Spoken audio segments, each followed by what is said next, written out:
What's up, my comic comrades? Sony just shocked us all by revealing that Knull, the god of the symbiotes, is going to be in Venom The Last Dance. He appears midway through the final trailer while we learn that the symbiotes didn't come to Earth by accident. They were running from something, or more specifically, someone. And that someone is Knull on Clintar sitting on his throne. Eddie then asks Venom, what's his name? And Venom replies, Knull. Needless to say, this is a huge move for Sony, as Knull was only created around 5 years ago, but has since become one of the most loved villains in the world of Marvel. He's also one of the most powerful beings in Marvel since he's an eldritch god, predating the creation of the universe. More specifically, he is the god of the Abyss and the creator of the Necro Sword. So needless to say, it's going to be very interesting to see how Sony handles a character of Knull's level. Over here, we're all pretty worried because Sony has worked pretty hard to give us exactly zero reason to trust them at all, let alone with such an important, awesome character, who also has incredible potential to cross over into the MCU and become a Thanos-level threat, might I add, especially when you consider some of the story beats Donny Cates included in and around the comic version of Knull. But we'll be breaking that down in a future episode. But let's keep it real. Knull is way scarier than Thanos, and he doesn't even have the Infinity Gauntlet. Homeboy chops down Celestials like they're made of butter. So this is a big one to incorporate into the final Venom movie. Our sincere hope is that his appearance in Venom 3 will only serve as a setup for a much bigger role in the next Spider-Man movie and the broader MCU, because that would be, my god. And there are already some rumors floating around out there that that might be the case. All that aside, for better or worse, the first live-action version of Knull has arrived in the Sonyverse. So we're spinning up another Rewind episode to bring you our breakdown of Knull's origins. That way you can get to know the character and see what level of threat he is before you see him on the big screen. And it all starts in issue 4 of the 2018 Venom run.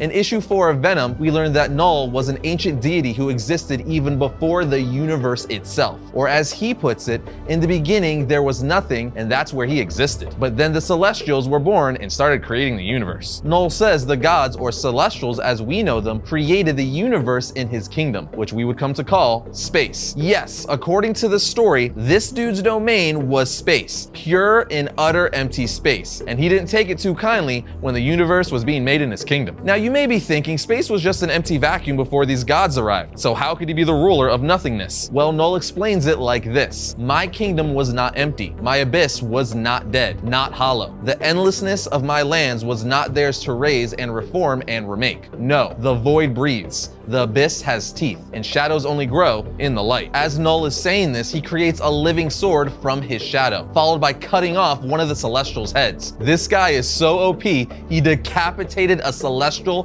by himself. Of course, the other Celestials weren't having it and banished him to the void. But that wasn't smart, because the void is where he thrives, and there his work began. He started creating the very first of the symbiote race, which was a living blade. Knull used the Celestial severed head as a forge to temper his symbiote sword in its cosmic energies. He then recaps that he was unrefined in those early days, and as a result, his creation, the proto-symbiote, was unclean. He says, to this day, the weaker of my creations carry the scars of their progenitor's birth inside of them. They still fear the fire of the forge and the discordant and incessant noise of a celestial hammer beating their will into something wieldy. That statement right there is huge because it gives us an explanation for why symbiote's weakness is sound and fire. Anyway, intent on taking down the divine light that had taken his kingdom of darkness, Knull manifested the very first symbiotic suit of armor from the darkness he commanded and embarked on genocide against the other gods. He was so successful at first that his sword became known by many names, like All Black,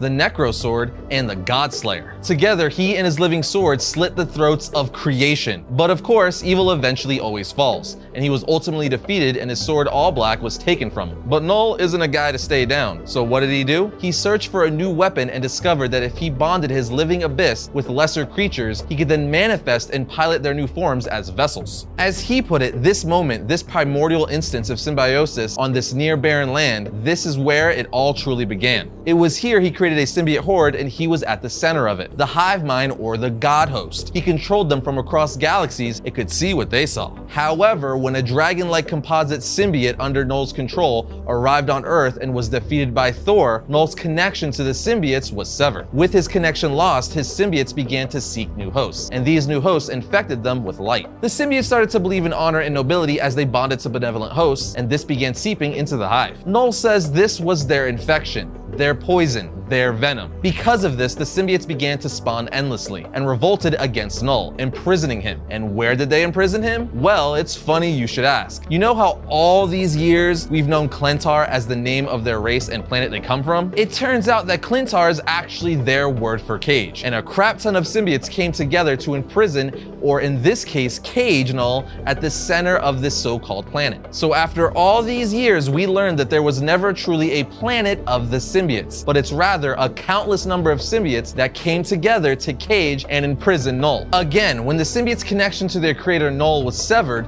they started gravitating toward the light and became ashamed of their dark origins. So the symbiotes of Klyntar invented and perpetuated a lie that their species was naturally good. But as we now know, that couldn't be farther from the truth. And just like that, you have the origin of Knull. As you now know, he's an incredibly dangerous threat to the Marvel Universe and has one of the coolest backstories of any Marvel villain. So if Sony nails him, this could be awesome. However, as I said earlier, rumors are already swirling that he won't have a huge part in the film and will mainly be introduced to set up his full appearance in Spider-Man 4 with Tom Holland's Spidey, who will also get the black suit in that movie because of Knull's arrival. But again, so far, that's all just rumors, so take that with a grain of salt. But what do you all think of Knull making his live action debut in Venom The Last Dance? Are you happy or annoyed? Let us know in the comments. Other than that, we'll see you next time when we talk about all things comics.